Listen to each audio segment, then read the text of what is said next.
Assalomu alaykum aziz do'stlar. Avvalambor Afg'onistonlik birodaringizning kanaliga xush kelibsizlar deyman. Men Shamsullo Afg'onistonning Balx viloyati Sho'rtepa tumanidan bo'laman va hozir ham Afg'onistonning Balx viloyati Sho'rtepa tumanining Omudaryo tarafidamiz.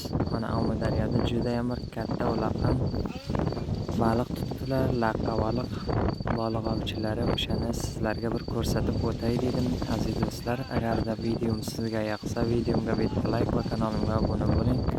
Mana ko'rayotganingizdek juda ham bir ulaqam katta laqqa baliq tutibdi baliqchilari. Mana ko'rayotganingizdek juda ham kuchli ekan baliq.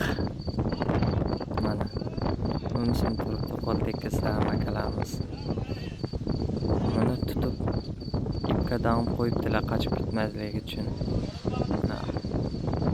Og'ziga qarang, juda ham raqam baliq ekan. Do'stlar, qaysi biringiz shunday katta baliqning oldiga borib ko'rdingiz? Kommentariyada yozinglar.